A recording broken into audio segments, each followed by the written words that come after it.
Here we should top $5 million. $5 million.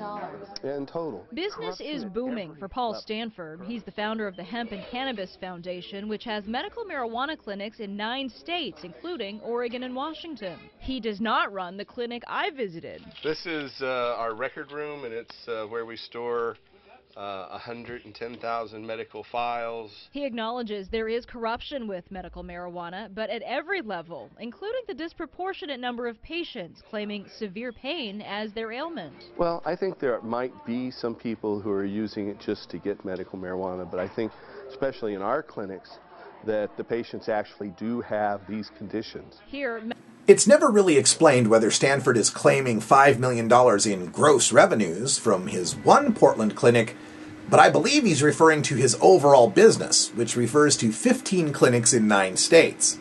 But this point is added to the report to set the stage for the alleged abuse, that these clinics are just processing as many people as possible for severe pain in order to make a buck.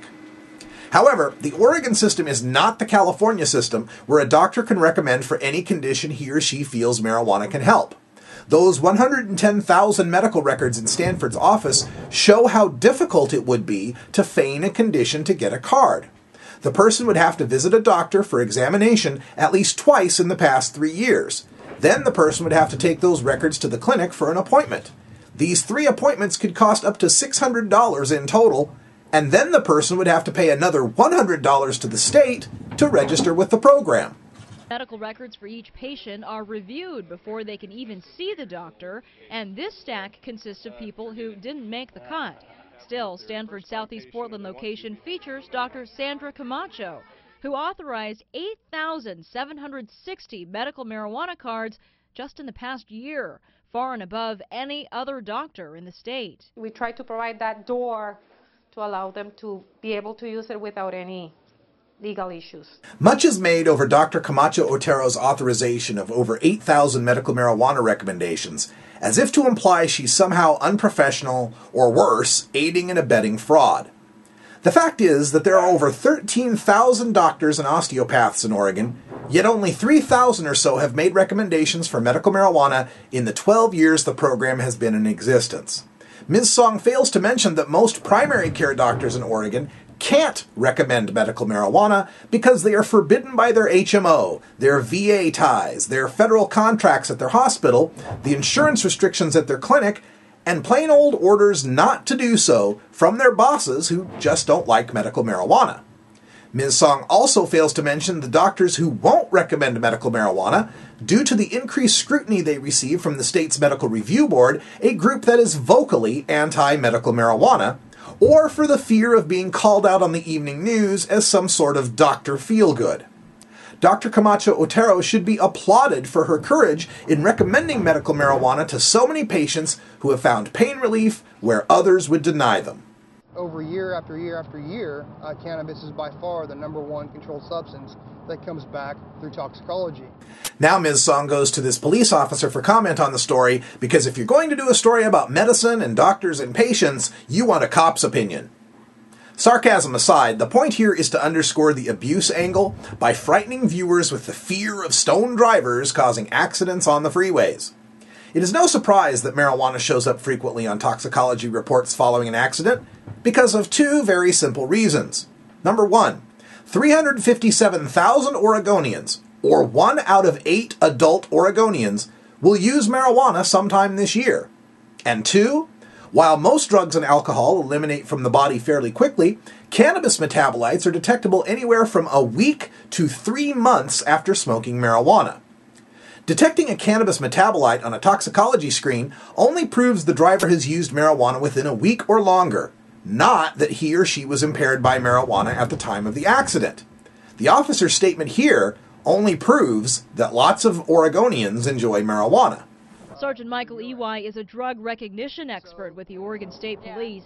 He says from a law enforcement perspective, a medical marijuana card isn't a get-out-of-jail-free card for impaired drivers. They also feel that in their own minds, mentally speaking, that it's okay, that there's nothing wrong with this. It's that attitude. Nobody interviewed in this story, and nobody who advocates for medical marijuana, ever said it was a get-out-of-jail-free card for stoned drivers. But the implication here is that tens of thousands of Oregonians are lying about pain to get medical marijuana cards, which they supposedly think will keep them out of jail when they decide to get high and drive.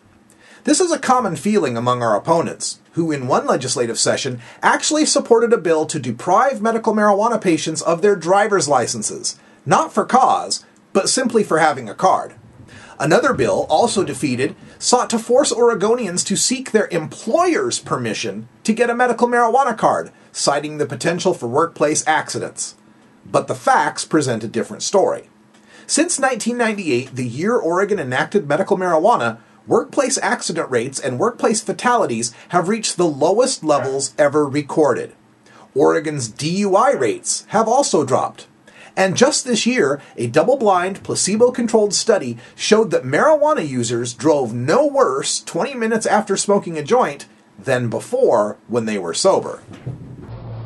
Rounding out my experience as I leave the clinic with paperwork in hand, the receptionist comes outside telling me he's willing to connect me with a grower. Then this man, the one dressed in camo, runs after me, telling me he overheard my conversation about needing a grower. The Oregon Medical Marijuana Program does not allow for medical marijuana dispensaries. Patients are expected to grow their own or have someone grow it for them, but the program won't make any referrals to these marijuana growers. For most patients, getting their card is the easy part. Finding some medicine or someone to grow it is the hard part. Imagine that you suffer from chronic pain and you've found marijuana will be the best treatment for it, but then you can't find any. How frustratingly cruel. Yet, here is that receptionist, the one who cut short his smoke break to help Ms. Song, offering to help her again by hooking her up with a grower. I am once again concerned about the violations of medical privacy involved here, but the voters of the state have created a situation that virtually requires privacy to be violated in order to acquire the medical marijuana.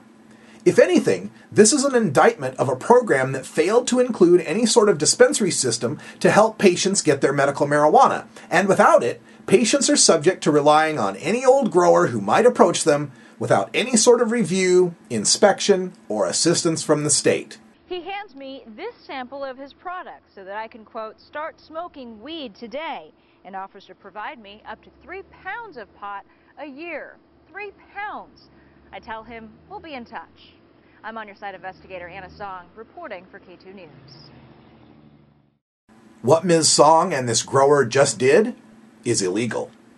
The statute that gives Ms. Song immunity from prosecution for possessing marijuana is Oregon Revised Statute 475.309, which reads in part, "A person engaged in the medical use of marijuana is accepted from the criminal laws of the state for possession if the following conditions have been satisfied.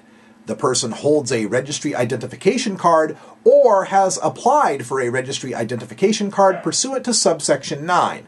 And subsection 9 reads, in part, "A person who has applied for a registry identification card but whose application has not yet been approved may provide to the law enforcement officer a copy of the written documentation submitted to the authority and proof of the date of mailing or other transmission of the documentation to the authority."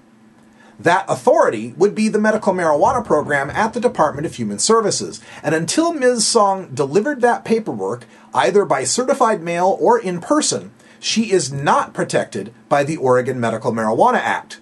Therefore, she just illegally accepted an amount of marijuana that would result in a $100 ticket and possibly other sanctions, including the denial of her medical marijuana card application.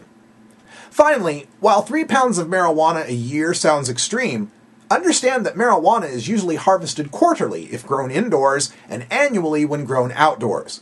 But many patients need large amounts of cannabis, either from tolerance they've built up to the medicine over the years, or because they're using cannabis in tinctures and edibles, which require more medicine than just smoking or vaporizing.